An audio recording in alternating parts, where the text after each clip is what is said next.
Welcome to the Inner Sanctum, hosted by James Padmore.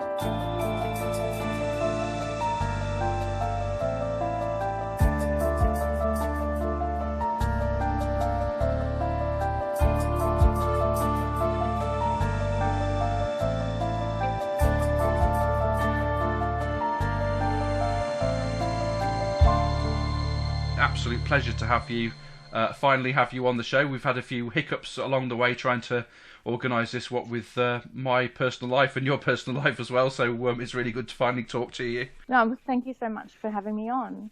I'd be really interested to hear how you got into the paranormal. What sparked your initial interest in it? Was it something that started at a very young age, or is it a fairly recent thing for you? I like to think my story seems to be a bit different to everybody else that I talk to in the paranormal, because most people will say that they had an experience when they were a child and then that they've been on some sort of mission ever since to get answers or some sort of explanation as to what happened.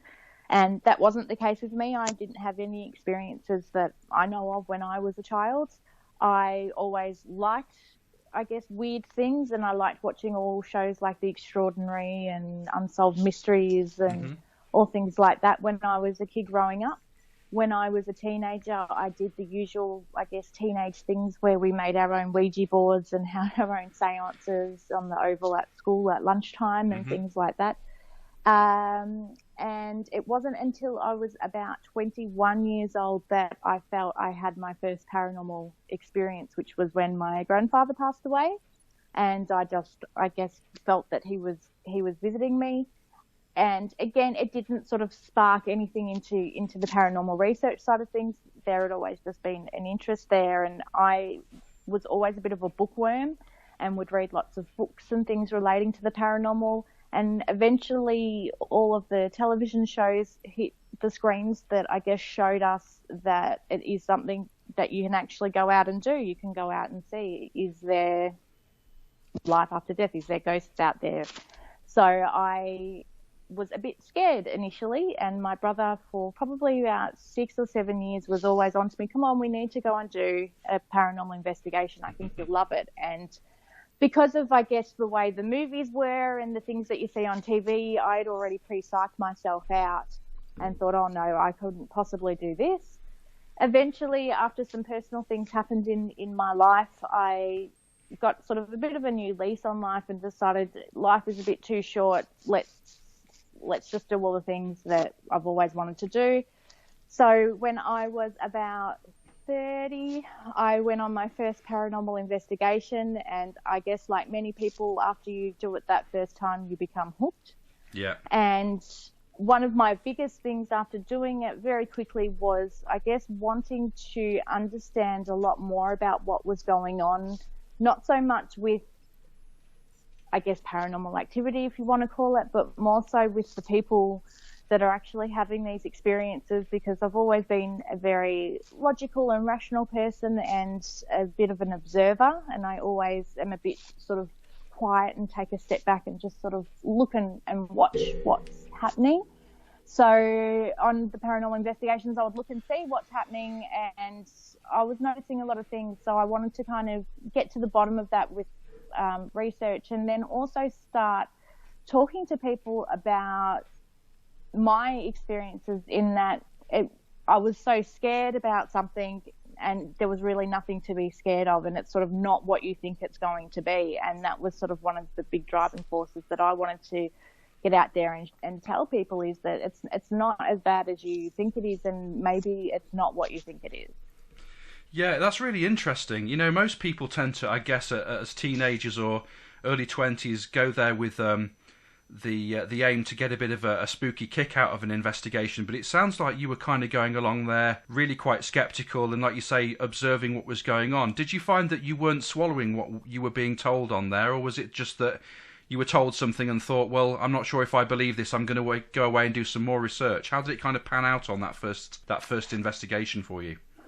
On the first investigation, I kind of I felt like, you know, there were maybe things happening and things around, but I also know there was someone that was in the group that I know was deliberately kind of mucking around a little bit and was making noises or knocking the table and things, and the tour guide was completely going with it.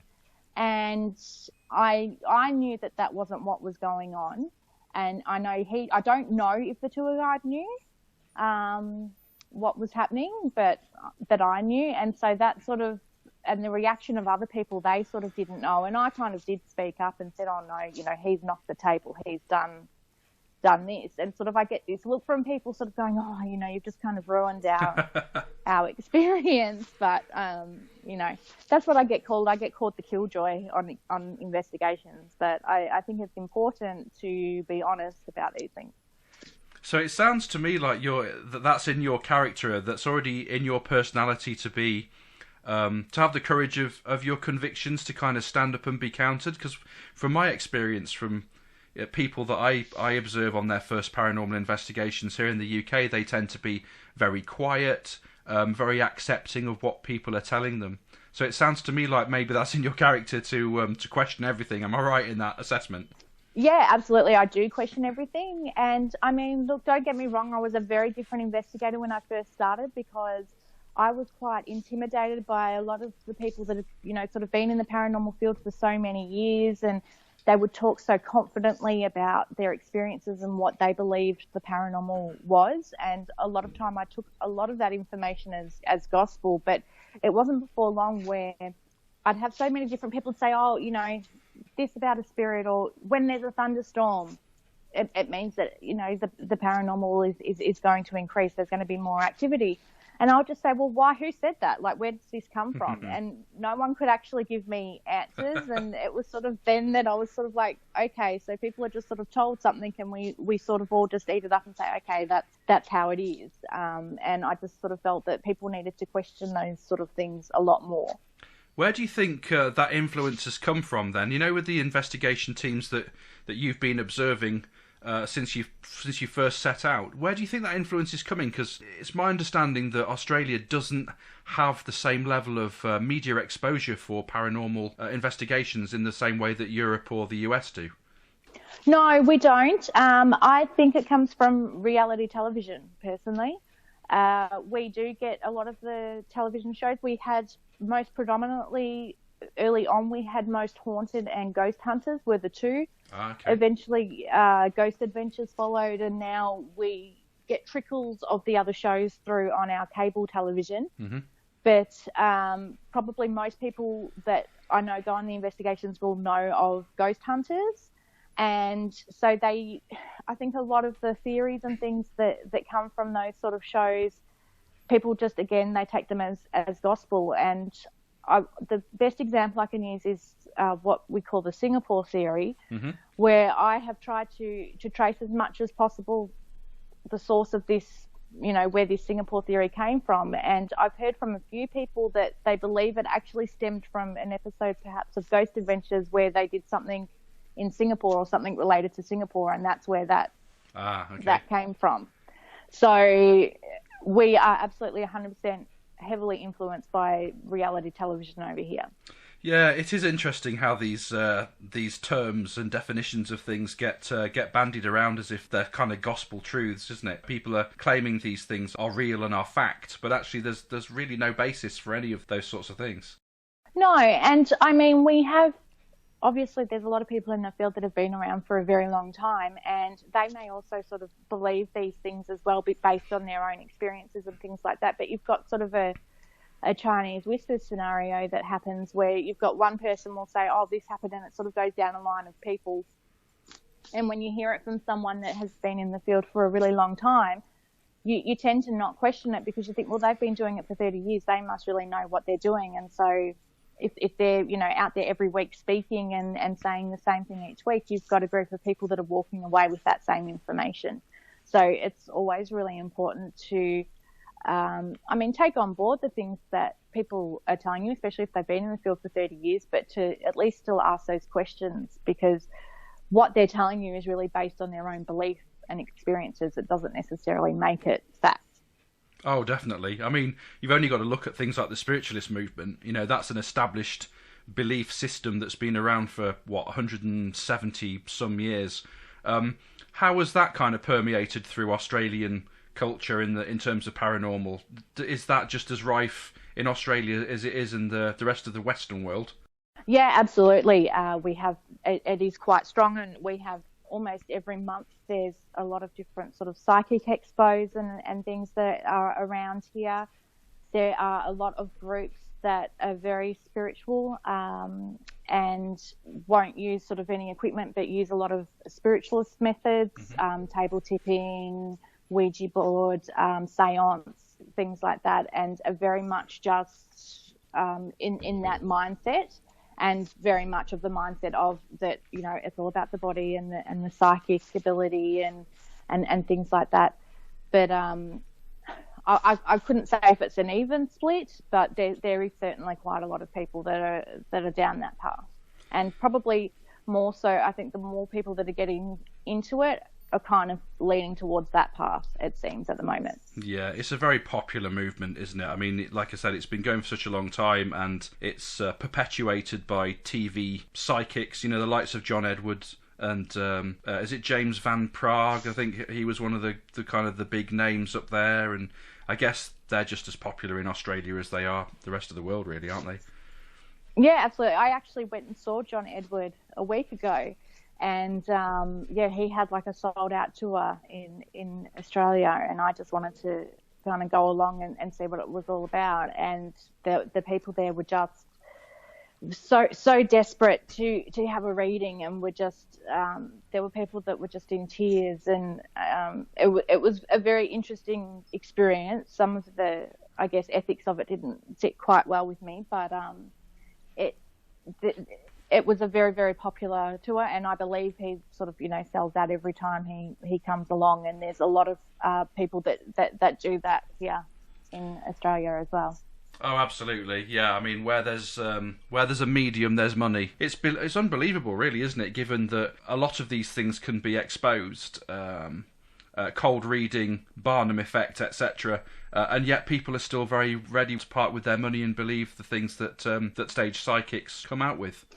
I think, and I mean, this was just specific to this night, so I'm not saying that this is like in every case, but it seemed that the people that were so desperate sort of for the readings at the night I went to were people that had unresolved issues, and I guess wanted that kind of comfort or closure because they didn't have it before their loved one had passed away.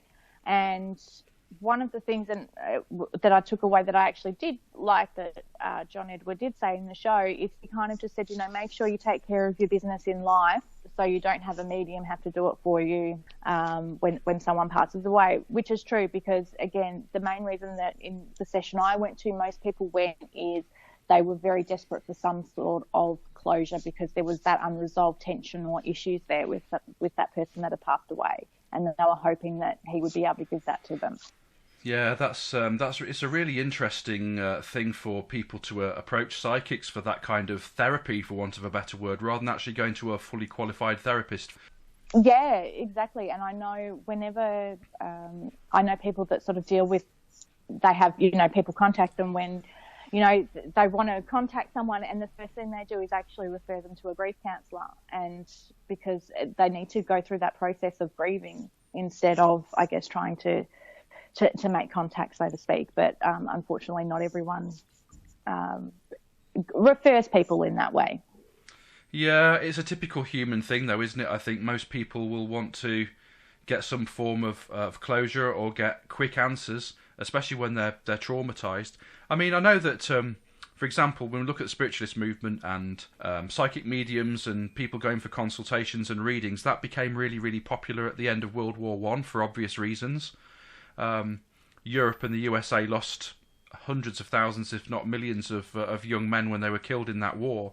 And how did that affect Australia? You know, there were Australian soldiers that were engaged in World War I as well. Did spiritualist mediumship spread across Australia for the same reason?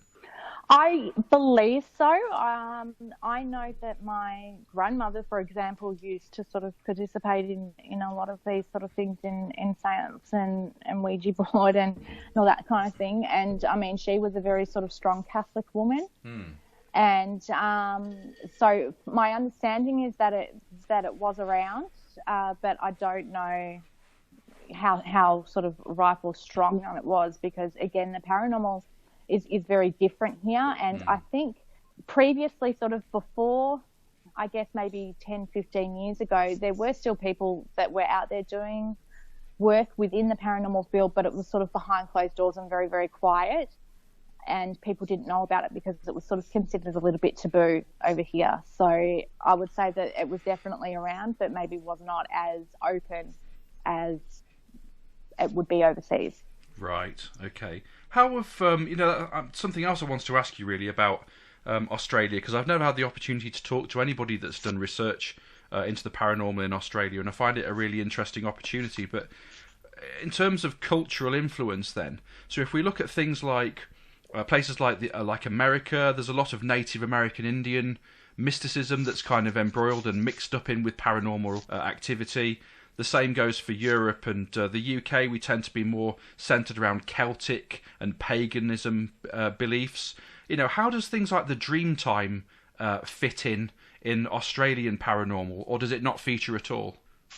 So when it comes, I guess, to the Aboriginal culture, they are very, and we are now very, I guess, sensitive towards that culture due to things that have happened in the past. Yeah. And one of the things about Aboriginal culture is their beliefs on after death. And, for example, basically, once someone has passed away, like, you can't show a photo of someone that has been that is deceased because it's considered to be disrespectful and things like that. And so a lot of the time when it comes to the Aboriginal culture, it's something that we leave alone, because unless you're sort of part of that culture, it's not appropriate. So that's sort of where a lot of us stand. And I know, just working in venues that I've worked with doing tours and things like that, whenever there is a Aboriginal history there, it's something that they want completely left alone, not touched, not mentioned, just out of respect for those people. And then when it comes to, I guess, our nation, predominantly we used to be a very Christian nation. Yeah. Now we're very much divided, and we're a very multicultural country now, and there are just a lot of different religions in the mix out here. And yeah, I couldn't even tell you what the highest percentage was in terms of following a certain religion that is in Australia, because what was once predominantly Christian is now not. Sure, yeah. And obviously as that change takes effect within society, of course, then things like paranormal research will become, I guess, more secular, because it doesn't want to trample on the toes of other recognised religions. Yeah, absolutely. And I think sometimes too, it gets really hard, especially when you start looking at, the concept of demons and things like that. Say, for example, a lot of people, because I guess that in a way that stems from religion, but then you have people that don't believe in religion, but yet will believe in a demon. Sure. So it again is maybe not necessarily a cultural influence, but more of a reality television influence in that kind of scenario. But I think a lot of people here are not as tied to their religion as we were in the past, and so we're quite impressionable, I think. Yeah, it's interesting, isn't it, the way that that you get the demons, the demon believers and the demonologists, yet when you talk to them and ask them if they're religious people, more often than not they'll tell you that they don't recognise any particular religion. Exorcism, rites and rituals are all derived from Catholicism. So I find that quite amusing that people who would claim not to be Catholic would actually believe in that concept, almost like extracted from that religion selectively. Yeah, absolutely. And I see it quite a lot here, and I'll have someone say to me, oh, I'm an atheist, and then all of a sudden I'll start talking about demon, and then they'll actually use a prayer to, I guess, protect themselves or ward off from a demon, because that's what they feel they're supposed to do. Yeah, and I have seen it, yeah.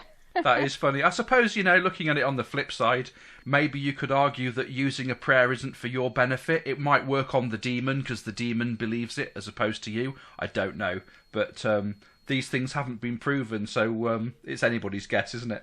It could be, and it could be, I believe, because I have asked the question and I have said to someone that believes in all of this sort of thing, and I said, so being from someone that doesn't believe in God, if I was to use, say, a prayer as protection, would the words work? And they said it doesn't really matter what you say, it's the intent, I guess, behind those words. Right.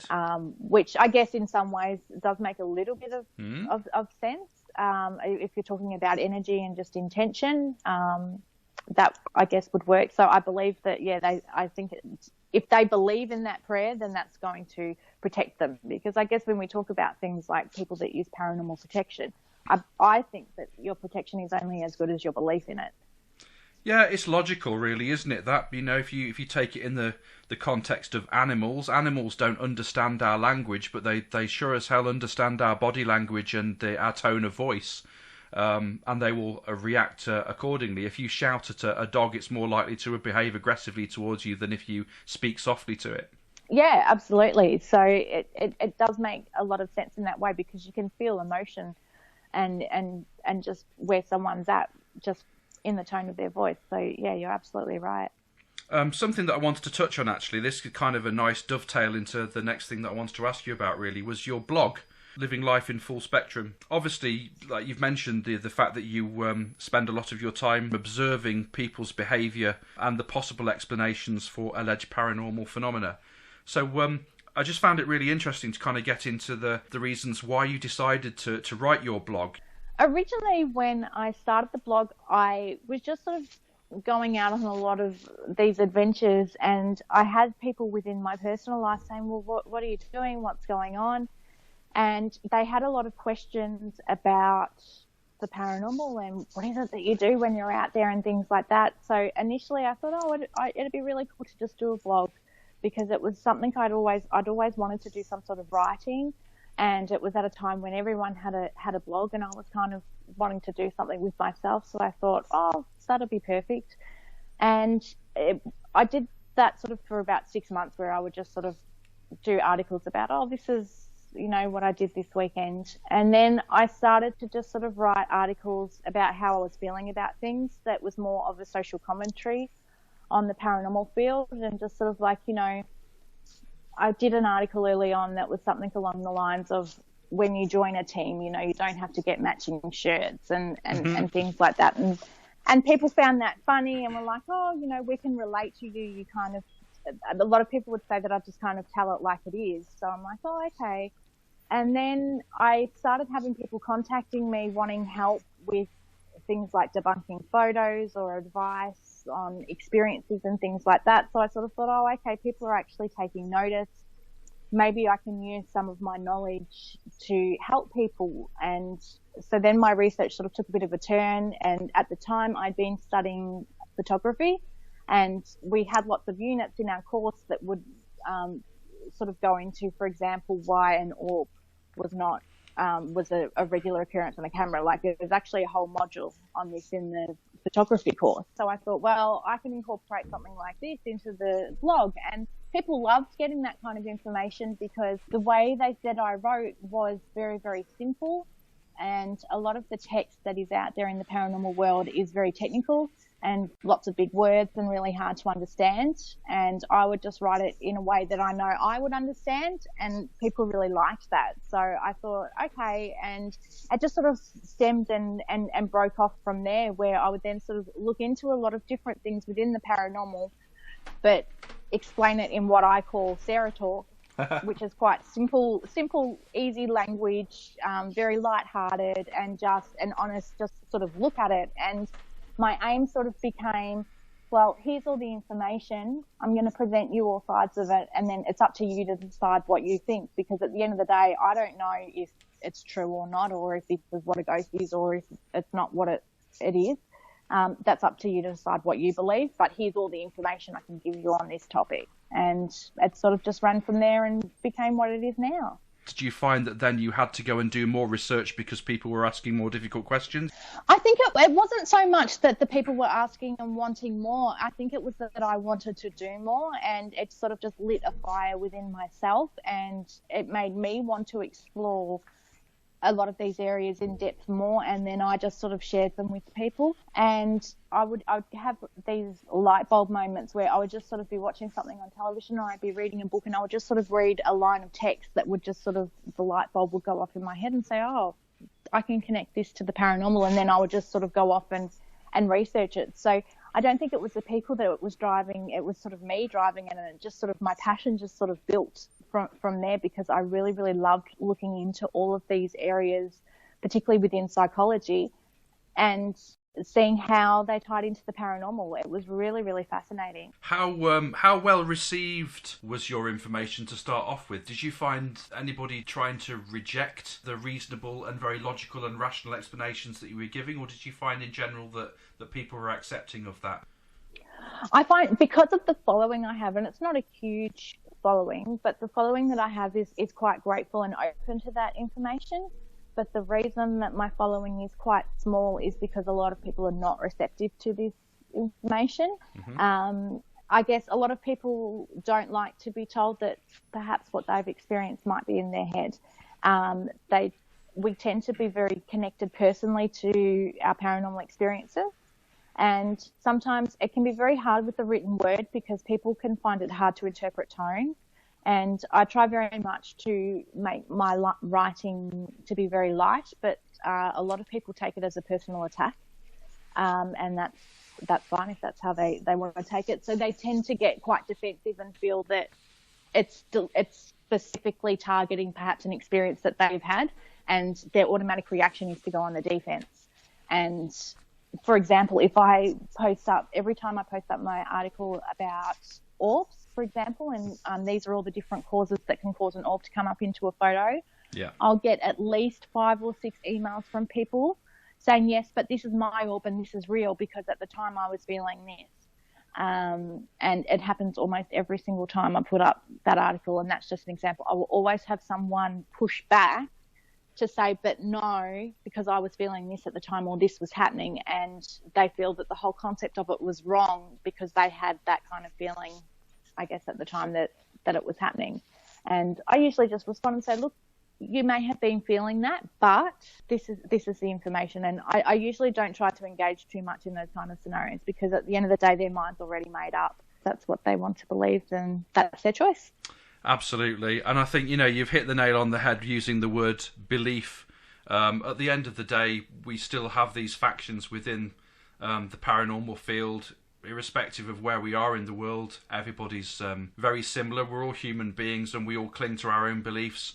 And you'll never convince people to reject their own personal experiences. If it's something that they feel is special to them, it's really unlikely that they're going to say, oh, okay, so it was dust. All right, thanks very much. I thought it was my granddad, but that's fine. Thanks very much for telling me. It's really unusual that people respond in that way, isn't it? Yeah, absolutely. And a lot of people will be open to the concept of it and say, oh, okay, that's, really handy information to know.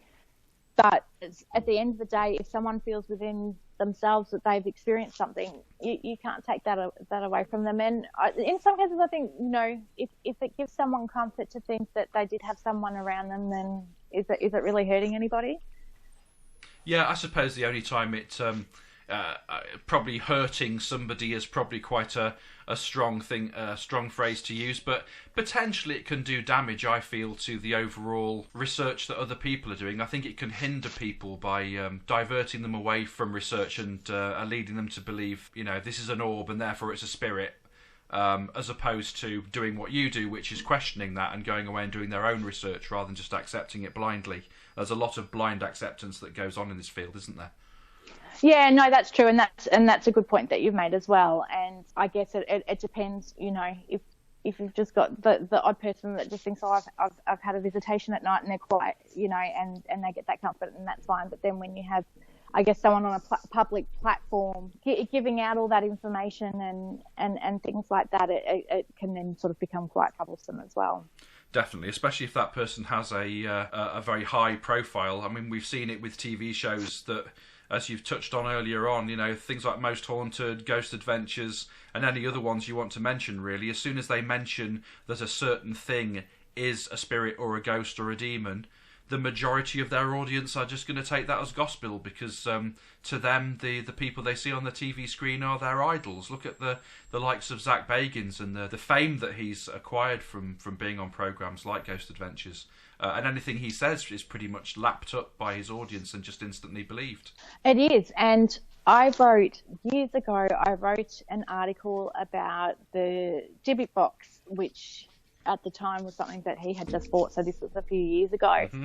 And I ended up taking it off my website because it became one of the most popular articles, and it had over like 100,000 hits or something of people coming in going, I would never touch this box. It's evil. It's full of demons.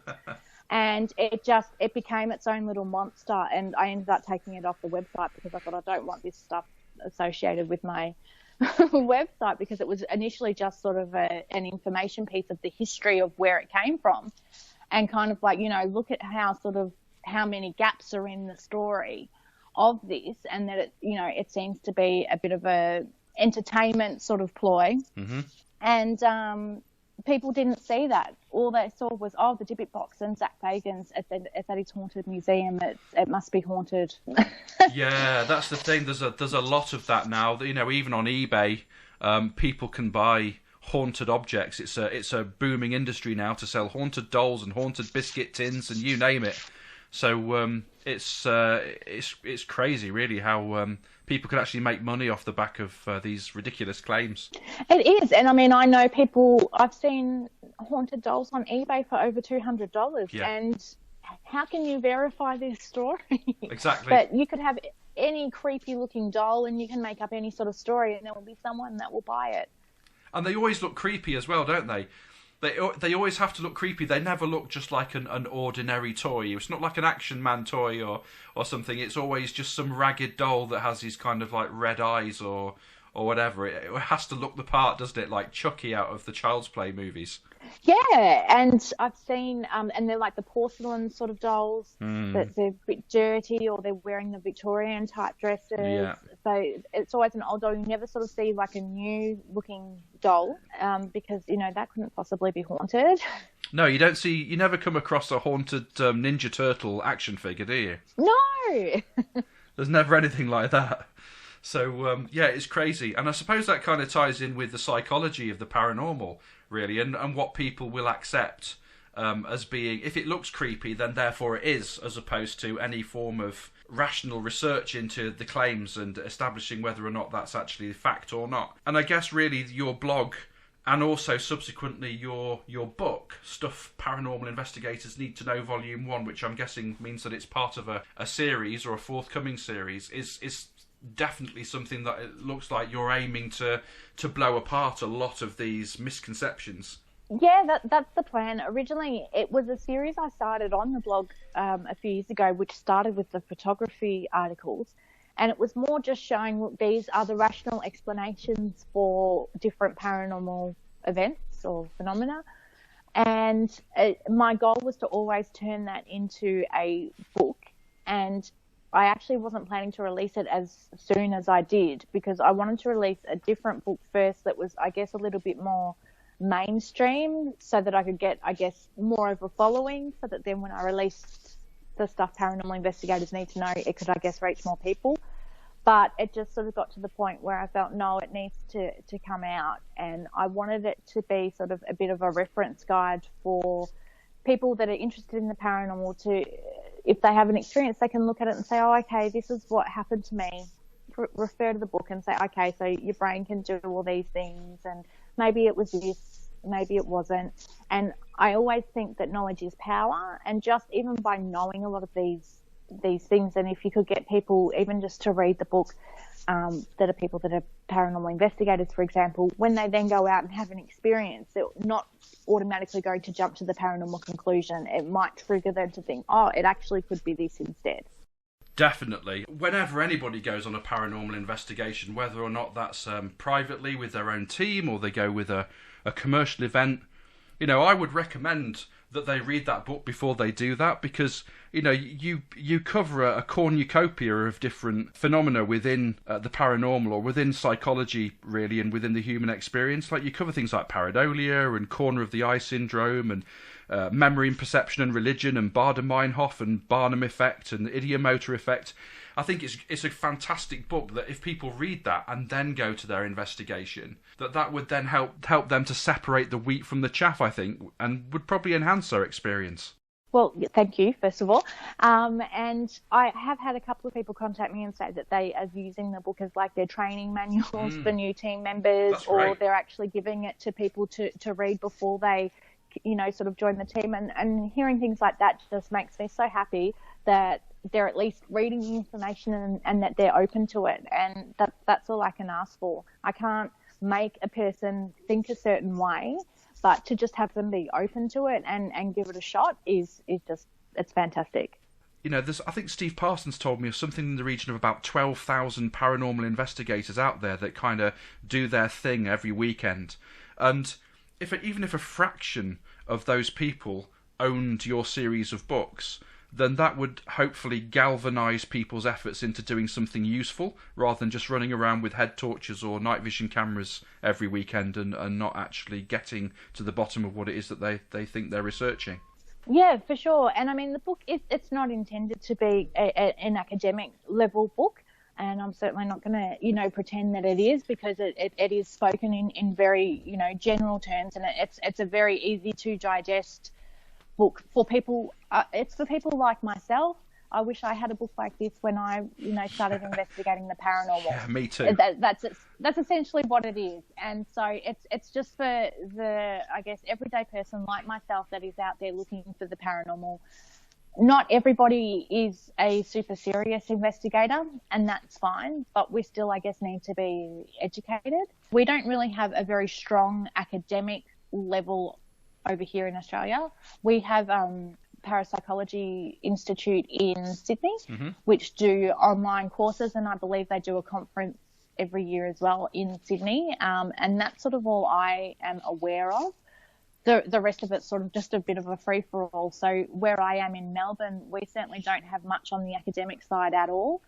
And yeah, the academic side is quite thin here over in Australia. So it's most people wouldn't even know about organisations such as the SBR and ASAP and things mm-hmm. like that overseas. They're just oblivious to it because we're in our own little bubble. So yeah, I just think that maybe so with those organisations, and I'm a member of the SPR and ASAP and the Ghost Club, but do I really need to be? Is my response to that, and probably not. My answer to that is probably not. I'm a member of those organisations because I find their resources useful, but actually your book is actually more important a lot of the time as a piece of reference material, because generally what tends to happen with books in general on the paranormal, they tend to be all about the phenomena as opposed to talking about what it may be in the first instance, as opposed to what it is. If you pick up a book on Amazon about poltergeists, instantly it will talk about poltergeist phenomena. It won't talk about ideomotor, it won't talk about the psychological effects, misophonia, cocktail party effect, all that sort of stuff. It won't talk about that. It will talk about this is what a poltergeist is. But actually, no one knows what a poltergeist is. Poltergeists may not even exist, and neither may ghosts. So your book is, for me, I think, saying to a lot of people, okay, here's the deal. This is what you will experience as a human being, because this is proven. We all know that this happens to humans. And one of the things, and I always like to say to people too, because it happens to me as well, I get, caught up in the moment. And sometimes, when you've got all things happening around you, you may get excited because, this is why we do this, isn't it? We want to have these experiences and things like that. But usually within about 2 minutes of having that sort of experience, my brain will kick in and go, oh, well, actually, this is that. So it's not saying that we can't enjoy ourselves and enjoy these things. And a lot of people they under the conception that I am a skeptic, mm-hmm. where I'm actually not a full skeptic. I do believe that there's something going on out there. I don't know what it is. Yeah. But I do know what can happen to us as people. And I do know when, for example, I do know when an orb is a piece of dust. Absolutely. Because that's what's happening with the camera. So once you can eliminate all of these things and you're still left with this block of something that we can't explain, it still doesn't take away anything from the experience, debunking all these other things or saying, look, these are all the things that it's not, because it's still left with this big chunk of phenomena that we just don't know what it is. And that's where the excitement and the joy and the passion comes from, trying to find out what exactly that is and why it's there. Yeah, I love the fact that it's saying to people that you can't tell somebody what something is, but you can definitely tell them what it isn't, and that in itself is really helpful. Yeah, absolutely. You've summed it up perfectly. So I love reading your book, and it's something. It's not like your average book on a particular piece of phenomena. You know, like I can pick up something like Colin Wilson's book on poltergeist, and I can read that, and I can think, okay, cool, great book, thanks very much. Put it back in my bookshelf and not touch it for another year or two. Your book is really useful because I can go out on an investigation. I can think, well, I experienced this. I can flick through your book and find a particular area on white noise or EVP, what the science already knows, and how things can be explained away. And then I can go back and I can check my results, and I can modify my research and my experiments and grow as an investigator. Whereas with some other books, I could just read a book on what EVP is. You know, I could read, for example, Voices of Eternity by Sarah Estep, and I could just think, well, you know, EVP is the spirit of a dead person. That's it. But your book doesn't say that, and that's what I find it really useful, because your book talks about white noise and auditory pareidolia and the way that our brains operate and how we interpret things and how we perceive things to be, which may not necessarily mean that something is paranormal. So your book is far more useful, in my opinion, than some of those other books that have been written about phenomena that may or may not exist. Oh, well, thank you. And that's exactly what I wanted it to be, was just a reference guide that people could continuously refer to and say, you know, what is it? These sort of things happened. I can go back to the book, and because they may sort of, if they read it and they go into an investigation, might even think, oh, I do remember something about, you know, when it's dark, I might see shadows and things like that. I'll have to go back and check the book and see what that really is. So that's exactly what it's intended for. It's to be a reference guide to help people work out what's going on. I'm not trying to tell you that, again, this is what it is. This is what it is, and it's up for you to make up your mind, because I'm not there. I don't know all the different factors and things that are happening at that time, but I can tell you that these are things that do actually happen, and it's something that you need. This is how our bodies react, so we need to acknowledge that instead of pushing back against it and saying, well, no, my body doesn't do that, because it does. We all do. It's how we're made. Definitely, yeah. We're all the same, aren't we? In terms of our physiology. Yeah, exactly. And I mean, sometimes people feel that they're immune to something, or they might think, you know, again, it's that personal attachment to an experience. But we have to understand that our bodies, and most in particular our brain is designed to fool us, because our brain is constantly looking for patterns, and when it can't find a pattern, it fills in a blank. And that is why we experience all the things that we are, because when you're around in the dark, your brain can't make sense of things. And so it starts to go crazy and starts to make you feel things, see things, hear things, smell things. And it even just knowing this information can maybe change how we investigate the paranormal. You know, why do we need to investigate in the dark? Definitely, yeah. Yeah, exactly. You know? Yeah, we don't need to, judging by the number of reports that were made in for alleged paranormal phenomena. A lot of them tend to happen, or the vast majority of them happen, in daytime anyway. So, yeah, there's a big argument for not running around with night vision cameras. Absolutely, and I do understand it's not always possible to investigate, for example, during the day, because you may not even be able to get access to a building during the day, and all of the outside influences and things like that. So there's a lot of arguments against why, but I think given, as you said, the number of sightings and things that are happening during the day, when we go and investigate at night, already you're at a disadvantage, because if a regular sighting is happening at 2:00 every Friday afternoon and you're in there on a Saturday night, you're already at a bit of a disadvantage. You are as well. You know, something that I observed as well in terms of nighttime investigation, that as humans, we don't operate very well at night. So already you're putting yourself in a state of sensory deprivation. You know, why would we do that? We're eliminating our eyesight. We're going to bump into things. We're going to, because it's so quiet and because you can hear a pin drop in the middle of the night, that noise is going to carry a certain extra weight or meaning than it would do if you heard it during the day. So working at night, as investigators do, I think the whole sensory deprivation thing is, rather than trying to enhance your opportunities for gathering reliable evidence, you're actually limiting it. Yeah, things like sleep deprivation. You've got people, and I've done it myself as well, where I have woken up at 8 o'clock in the morning and I've driven 4 or 5 hours to a location, done a 12-hour investigation, and then driven home. And so you have to understand the effects that sleep deprivation and just being tired is going to have on a body. We then load ourselves up with caffeine and sugar so that we can stay awake. What happens when our body goes through a sugar crash or when the caffeine wears off? All of these have effects on our body, and they're usually happening in the middle of an investigation. And we tend to think that, oh, it's a spirit interacting with our body, whereas it's more probably just the effects of our body having a sugar crash, being tired, needing caffeine, having withdrawals, all of those sorts of things. And we tend to forget about that when we're actually in an investigation. Definitely. You know, I think your book even mentions the likes of hypnagogic states, this kind of half awake, half asleep state. And, that's going to happen at 3 a.m. when you've just hit the wall in terms of your energy levels. Yeah, and I wrote about that because I actually used to lie in bed and I would be in that state and I would sort of jolt awake because I'd almost feel like I'd hear someone calling my name and I would think it was one of my children.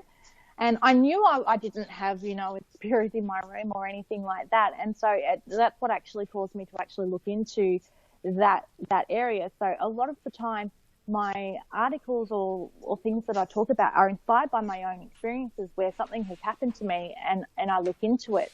When I looked into the effect that white noise had on the body, it was all stemmed from my husband had bought me noise cancelling white noise headphones to sleep with to drown out outside noise because I'm a very light sleeper. And when I had the white noise playing, I started becoming really paranoid. I started hearing voices. I felt like I was being touched and pulled and grabbed. And again, I knew that there wasn't anything paranormal going on. I knew that it was my body having a reaction to listening to the white noise for a prolonged period of time. So again, that led me to research that. So I experienced all of the things that I guess I talk about and looking for the reasons as to why it's happening. So again, we all experience these things. It's just getting the explanation as to why they are. And I didn't think that all of these things even existed. I didn't even know. I didn't know what hypnagogia was. I didn't know that white noise actually has an effect on the brain. You don't know until you actually investigate these things. And I guess most people investigating the paranormal aren't going to think to look into these things because why would you? Yeah, exactly. You have to kind of know about it in order to go and research it, don't you? So it becomes this kind of vicious cycle. So you'll always believe your initial conclusion, which is potentially something paranormal as opposed to normal and natural. There is, and there was a term that I used in the book that I've heard used in psychology before, which is called xenonormal, which is where a person believes something is paranormal and it's just because their knowledge base doesn't know any different. So you and I could be in the room and have the same experience, but because you have sort of a dedicated knowledge in a certain area, you're able to explain it, whereas I am not. And so to me it's paranormal, but it's actually not. It just doesn't have an explanation. Absolutely. I know that ASAP, the ASAP group, they yes. They mention xenonormal or xenonormal phenomena on their website as well. So that's something that they are very keen on eliminating as well as part of their investigation methodology. And I think it's a really important one because it just goes to show that you need to have the knowledge to be able to go out there and I guess before you can start proclaiming that something's paranormal, because there's always going to be someone with a different knowledge set than what you have. And even though, I don't believe that there's experts in the paranormal per se, but there are experts in different areas that can pertain to the paranormal. You've got experts in psychology and things like that can actually offer a wealth of information and be a real attribute to paranormal research. So while you don't have an expert in the paranormal, you have experts in different sort of factions of areas that can really be useful. Yeah, a lot of scientists would argue, the skeptical ones definitely, the likes of the parapsychologists and anomalistic psychologists would argue that all of it is to do with the human condition and none of it is paranormal. So it's a really useful resource to go to understand exactly what is normal and natural, and then at least be able to then start to focus on things that maybe otherwise. So talking of books, moving on to your next one, Supernatural Synchronicity. Yes. That's you've written that in collaboration with Ashley Nibb, who's a researcher and a member of the SPR over here in the UK. So we connected a couple of years ago through a mutual friend that just sort of told us about each other's work, and so we just sort of started talking, and we would have a lot of discussions. So I would say do a blog post, and he would contact me and say, oh, this is great, this is my thoughts on, you know, what you wrote about, and vice versa. And we would just have these really interesting conversations about what we thought was going on in the paranormal world, what, you know, was causing paranormal phenomena, things like that. And some of the things that he would say to me would really make me think, and vice versa. And so we said, you know, we really should maybe do something together. So we sort of came up with a blog series, which we called Supernatural Synchronicity. And we wanted to, I guess, show people that you can use your strengths to sort of work together to get answers, but also be honest about things. And we wanted one of the biggest things to be that if we didn't agree with each other, we would actually, you know, say that sort of publicly and be able to have a discussion publicly with people to show that, you know, you don't have to agree, but you can have a really good discussion about what's going on without getting defensive and things like that, which quite often happens when someone doesn't agree with you. Definitely. So that's sort of something that we really wanted to show. And so each sort of week he would write one article, and then I would write an article in response to his article, and it sort of flowed on from there. And when that finished, we said that the work wasn't done, so we kept writing, and then that's where the book came from. And it all sort of started with the question, where does psychical phenomena come from? And it's basically us sort of trying to answer that question and coming up with different sort of possibilities on where all of this activity could be coming from, or why is it happening. And it's just sort of a discussion of us looking at different areas. Philosophy played a big part of it. I know from my responses, I'm not sure why, but that's just sort of where I was led. And I looked at a lot of philosophy and things like that. And even just the concept of the thing that sort of sticks in my mind is in philosophy, they talk about if a tree falls in the forest and there's no one around to hear the sound, did it really fall down? And so my question is, well, you know, how do we know if there's not someone there to witness a paranormal event, did it happen? And just sort of, you know, asking those kind of questions and having discussions. And again, it's not going to give you any answers on what's happening out there in the paranormal world, but we're hoping that it will challenge people to sort of think and ask those questions and say, oh, well, maybe it could have something to do with that, and maybe inspire people to look further into their own sort of theories and discuss where they think it all comes from. My observation from that book, just as a light touch, because I've not actually read it yet, but I'll get there eventually, but it kind of feels like you're addressing paranormal questions at a kind of an existential sort of macro level, you know, the life, the universe and everything kind of approach, as opposed to this is what a ghost is, this is what EVP is. Would I be right in that assessment? Yes, definitely. It's definitely well beyond just looking at the concept of a ghost is, you know, someone that has passed away. It's looking at, you know, could it actually have some sort of wider thing within the universe, or is it something even within us? There's a lot of different sort of questions asked, and it is very, very philosophy based. Yeah, I find that a fascinating approach, really, and it's something that I've theorised about certainly within the last year or so, about paranormal phenomena and looking at it on a macro level. So looking at it on a universal scale, so outside of the world, and looking at it in terms of across the universe, space-time, and the way that any changes across the universe may then have some form of effect here on Earth to a particular individual. I'm not really sure how far I can I can actually go with that level of research, because I'd kind of need to be the likes of a Stephen Hawking in order to kind of expand on it. But I kind of feel that your book is trying to address those sorts of questions. So I think it's groundbreaking in that sense. And it was a kind of a deja vu moment for me to kind of flick through it and think, hang on a minute, this is very similar to my own theories. Is it called Akashic? Something to do with the way the universe records everything. That's certainly records. Yeah, so it mentions something like that, and that was definitely my mode of thought recently as well. So it kind of struck a chord with me. Yeah, well, that's great, and I know it's something. It really took me writing it out of my comfort zone, because there are a lot of areas that sometimes I would even write, and then I think to myself, oh, that's a bit out there, but it's not. Again, and I was quite nervous putting some of the thoughts out there, and Ashley would say to me, but you know, they're your thoughts. You're just asking a question. You're not saying that this is what it is. You're just asking, could it be this? And the answer is we don't know. And so there's no. It kind of feels like, as ludicrous as some of the ideas sound, we don't know. Like, that could actually be what it is. And at the end of the day, we don't know. We don't know if we will ever know. We can just theorize. And so why just, I guess, leave it at that a spirit is someone that has passed away, when there is so much more that we can explore that it could possibly be?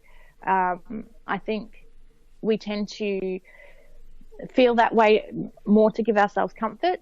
I know that the concept of death can be very scary for people. I know I'm terrified of dying, so the concept of that, you know, there is something more is a very nice one. But I do think that there is more to it than that. I think that there's a lot more going on out there. Maybe we need to just sort of look a little harder. Yeah, the whole fear of death thing. You know, I thought long and hard of that. We've all lost people in our lives. Some of us have even almost lost our own lives. I for one, definitely have, in what could have been a horrendous car accident, but turned out not to be, because of the quick wits of the driver of the car that I was in. But I mean, my personal view on it is that people aren't afraid of death. People are afraid of dying. So they're more afraid about the manner in which they die, as opposed to what comes next. And I think that, you know, if we could all be guaranteed that we would all die in our sleep and not know about it, there would be no fear of death, because we wouldn't care. But when we think about maybe being murdered, or die in an accident, or being poisoned, or anything else, that's when the fear kicks in. But I think, to touch on what you were talking about in terms of supernatural synchronicity, my feeling is that if something is happening, something real is happening, we call it the paranormal, but ultimately, if it's a normal thing, it must be normal. Everything in the universe is normal. Then it must happen across everything everywhere. It can't be just isolated to this planet. Absolutely. And I mean, you know, it goes on to think, when we are quite, as Earth, I guess, in some ways we're quite narcissistic, because it's pretty closed-minded in some ways to think that Earth is sort of this, you know, everything. When you look at all the other planets and universe and everything that's out there, we're just like a tiny drop in the ocean. We don't know everything that's going on out there, and what we're essentially could be connected to, even on a conscious level. So yeah, I've got a lot of things running through my head at the moment. No, and also my question really on that is, what would we do if the answers to every single fundamental human question was answered? What would we do? Would that affect us fundamentally and make life dull? Would we lose the will to live if all of those answers were given to us? Maybe it's just the fact that we have this perpetual mystery in our lives that gives us the motivation. I completely agree. And I've written many times on my blog that I wonder, because so many people, you know, are saying that they're out there to prove that the paranormal exists, etc. And I wonder, like, if, you know, there was a day where it was, however, you know, hypothetically, if it was proven and, you know, it was said 100%, yes, science says that the afterlife exists, what does that do then to humans on a human nature level? You know, can we actually process this information, and how then will people react to that? You know, are people going to think, oh, well, you know, I'm not really liking this life, let's move on to the next one? Or it raises a lot of questions about how we as humans would even handle that information. So I kind of believe, like you said, that maybe we don't know things for that reason, because we would just kind of lose all that will and meaning. Yeah, just because we can have an answer to something doesn't necessarily mean that we should have that answer, because it might fundamentally change us and not necessarily for the better. Absolutely. So that is a really fascinating, and like I said, this kind of existential, philosophical musings, I find that inspires more thought than gives answers, and I really, really love that approach. And that's it. Yeah, you've nailed exactly what we wanted to do. It's not to give you any answers, because you're certainly not going to get any answers reading this book, but we're hoping it will make you ask questions and even drive people to look into things themselves. And we keep saying, join the conversation, because we want to hear from people what their thoughts are, because there's so many ways that you can go when you start talking about this topic. And I think everyone has a really good opinion that they can offer. I think sometimes a lot of people think, because if they're not sort of a high profile person in the paranormal, that maybe their opinion doesn't matter. Like, it does, because at the end of the day, we don't know anything. We can only theorize. So we want to hear from everybody, not just, I guess, high profile people. Like, anybody that has a thought should contribute, because we can learn a lot from them as well. Definitely, yeah, definitely. So in terms of research then, you've got these books, you've got your blog, you have engaged with lots of people around the world through social media, myself being one of those people. But where is your research heading in terms of the paranormal and the supernatural? Have you decided to go off in a different direction because of things like supernatural synchronicity, or are you very much still focused on a particular area of research?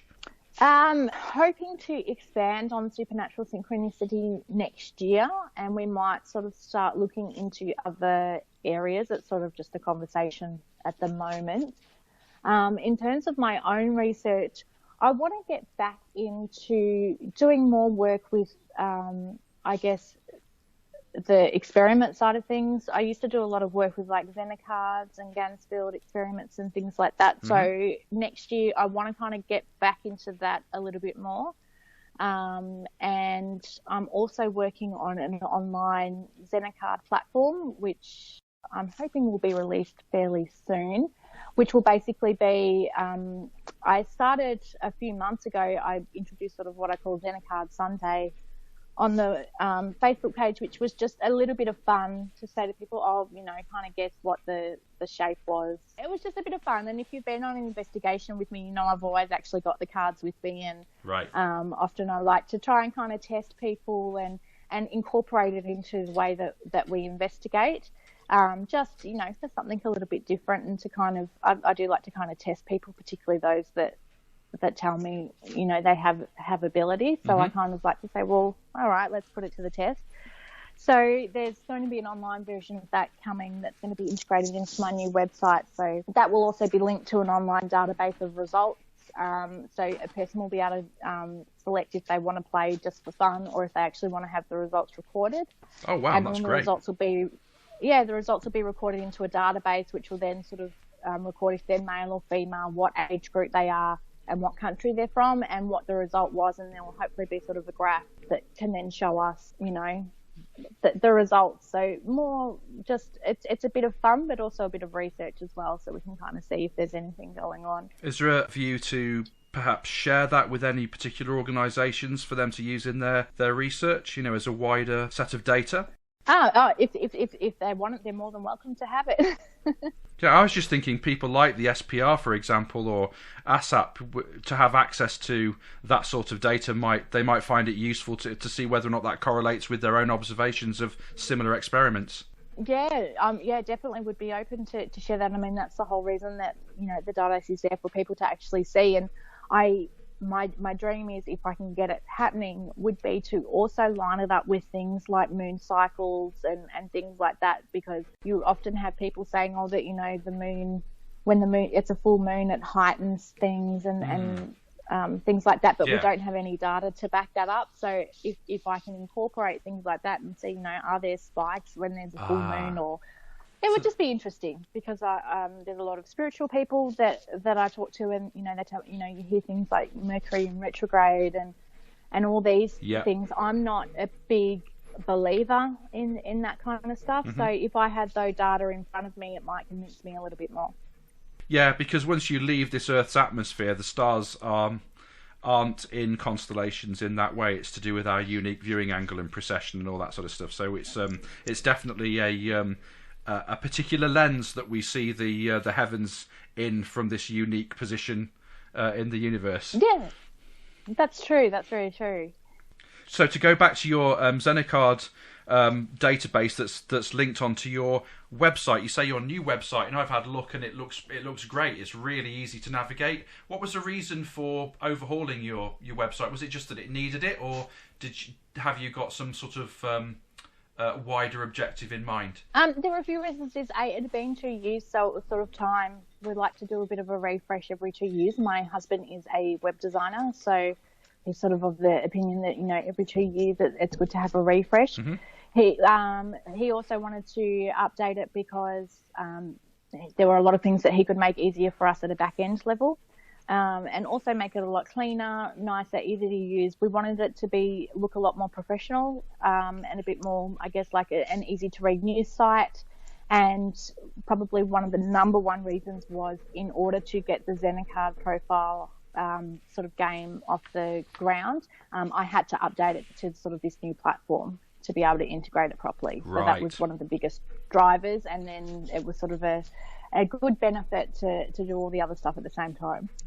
In terms of, like you say, your future research, I gather that you do quite a lot of work at, is it Black Rock House? Yes, so it was the way that I guess the paranormal field works over here is that if you do not, I guess, have your own location you can go to, it's very difficult to do any sort of paranormal research because the locations are few and far between, and a place that is a location that's accessible is you have to pay hundreds and hundreds of dollars to get access. Yeah. And they're usually sort of run by a tour company that have to sort of go with you or supervise and things like that. So it's very difficult.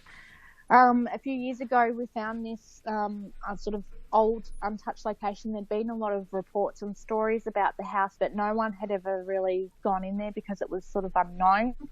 And we initially just went in to do some investigations just to see if there was any, I guess, truth behind the stories. And then after talking with the committee and the president, because the house was so, not well known, we said, do you want us to maybe see if we can run some tours and get your name out there a bit more? And of course would be benefit to us because it would also mean that we would have access to our own location to do our own research. So we have been running, my brother and I have been running investigations from there we'll be in our 5th year next year. We work as volunteers, so we don't take any money for what we do. All the money goes 100% to the house to go towards its maintenance and to get it restored, because it doesn't really get that much money, in council grants and things like that. It relies on this kind of money. And so we do our tours, and then we also do our own sort of research there as well. So it's a good mix. And I never wanted to be a person that ran tours, but I actually find it's, again, being that person that loves observing things, I've really learned a lot about running tours and then just sitting back and actually seeing how people react in different scenarios and circumstances. And I actually love it. I didn't think that I would, but I do love just watching and listening and seeing what's going on. Well, you're living the dream, in my opinion, because paranormal investigation is bandied around as a term, but actually not many people really understand what that means. And fundamentally, it's sustained investigation at one location so that you can observe the building itself, how it changes over time, how people react to the way that it's constructed, if there's uneven floors, temperature, all the environmental conditions, and you've got that. You can observe that property and really get your teeth into that and look at that data that you've gathered over that period of time and see how things change. It sounds like it's a great opportunity to get some really meaty information about one particular property. It is, and we actually just bought a whole new set of data loggers. So, I do set, I've always got data loggers and things running, and watch, we lock off rooms and we only open up certain parts, to the public, and do our own stuff in other areas. And I do know, it's like you said, I know every sound of the house, and I can sit there and I'll watch people jump and scream when they hear a bang, which is a fig falling on the tin roof. Or it took a while, it took about 1.5 years before I realized that when it's really, really windy, the wind comes in through the vents behind the wallpaper and makes the wallpaper crackle, and makes it sound and even feel like there is someone standing behind you, but it's actually the wind behind the wallpaper. So it's, again, all these little things. But if I'd only been there once or twice, I wouldn't have known these things. It's only because I've been there, every week for years that I'm able to know these things. A lot of the people that come to Black Rock House are people that have been before. We have a lot of repeat people that just keep coming back. But often they do call me the killjoy, because I will sit there and say, no, it's this and this. But they appreciate that. And they know that, if they come along, they know that I'm going to tell them the truth. And they want that, because they still somehow walk away with questions or an experience that they've had that they're not able to explain. And that just makes it all the more special for them, because they know that it isn't something as trivial as a fig falling on the roof or the wallpaper making a noise. They know that it's something, more than that. Yeah, that must be fantastic, actually, for you as well, having been in that property for such a prolonged period of time, that if you do hear or experience something, you can eliminate all the things that you know that it could possibly be, and then what you're left with is potentially something really interesting.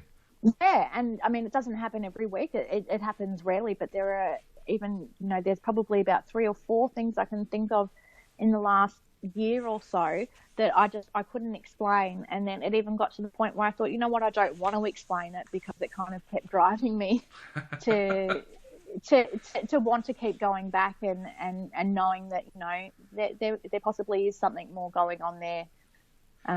That's why I love explaining things, but sometimes there are certain things that I just want to leave and leave that feeling just for my own drive and passion. We're at the end of the year now, so I am happy to have a bit of a break, because it does take a lot out of you. I mean, I have to give credit to a lot of people, because, we all work full-time jobs and people have families and things like that, and then you're out all weekend doing, this kind of stuff. You really have to love what you're doing to put in the dedication and the time and the effort to do it, because it does take a toll. And I think sometimes people don't understand how much work a lot of people put into things, even if they're not out investigating and, they're creating content or, writing blogs, doing podcasts, YouTube channels, things like that. The amount of effort and time that takes into it, there's a lot of passion that has to drive that.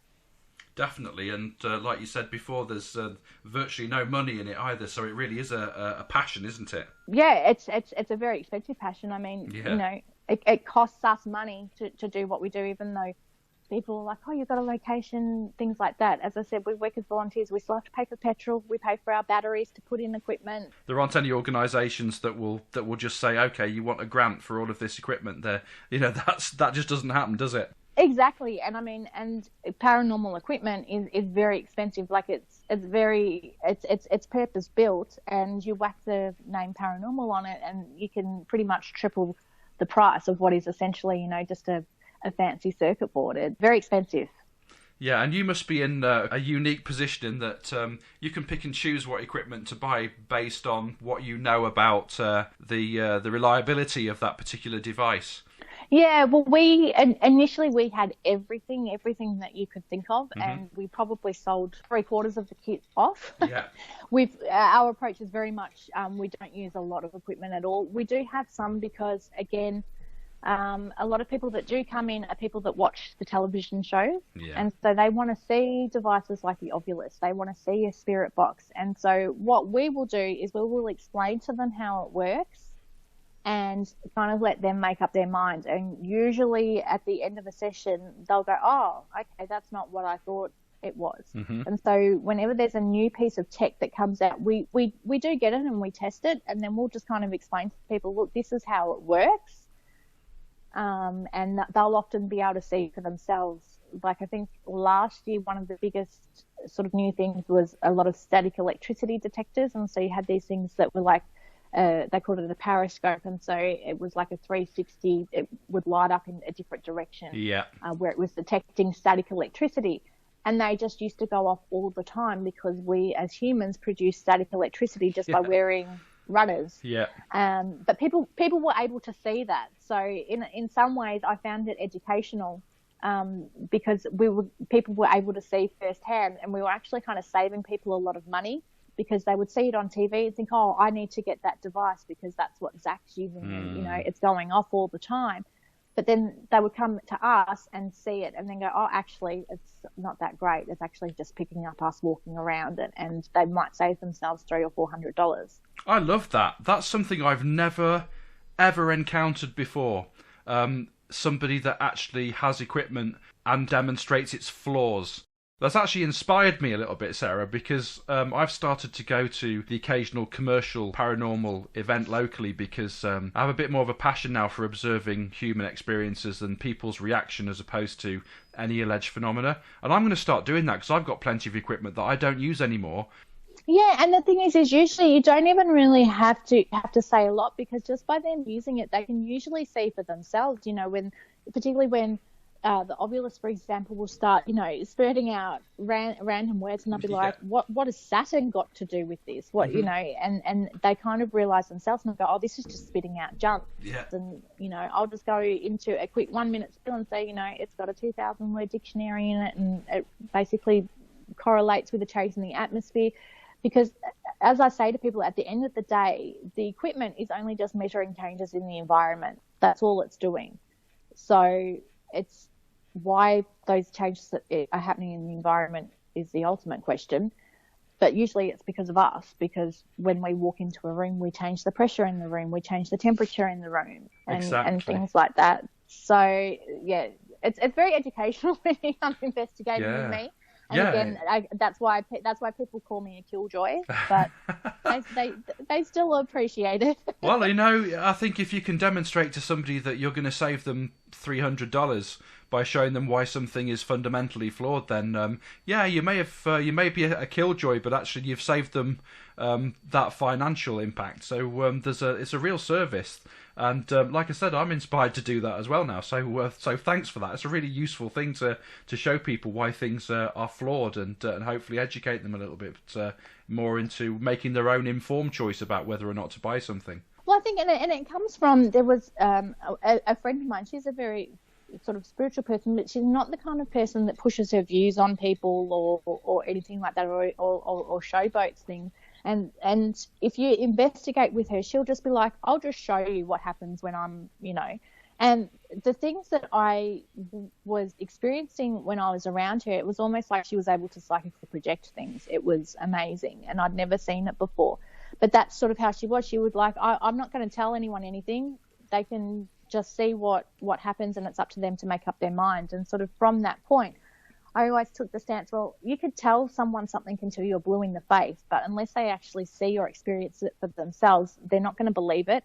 It's the same thing, I suppose, when you look at any sort of footage or anything on the internet. Unless you're there in person, you're not going to believe that it's not faked or that it's not something else. Sure. So it's that same thought process that if you actually show people how the equipment is working, they can actually see it for themselves and then make up their mind. Definitely, yeah, it's very enlightening for many people. So just the last thing I really wanted to ask you is, obviously you've got these books out now, you've done your research, you've got your blog out there. How can people actually access that information? Where can they buy your books? How can they contact you for more details of your investigations, for example? The best place would probably be, the first point of call, I would say, would be the website, which has now just changed, and it's llifs.com.au. And so on there, you've got access to all the articles. There's a blog section. There's also a shop link. And so the books are available worldwide. So it's got links to Amazon in each country. It's got a link to Book Depository. And if you're based in Australia, you can buy directly from myself through the website. It's got all my social media links. It's got a contact me form where you can send me an email. You can find me on Facebook under Living Life in Full Spectrum Paranormal Blog. And on Twitter, Sarah LLIFS, so you can find me there as well. Fantastic. And all of those are great resources, especially the website. Really, really useful. I love what I do, and I love writing, and it really just comes from a love and a passion for what I do. That's where it comes from. And I think the day that I don't love it anymore will be the day that I stop. But I don't think that's coming anytime soon, because I worried actually when I started the blog almost 5 years ago that I would run out of things to write about, but it's never ending.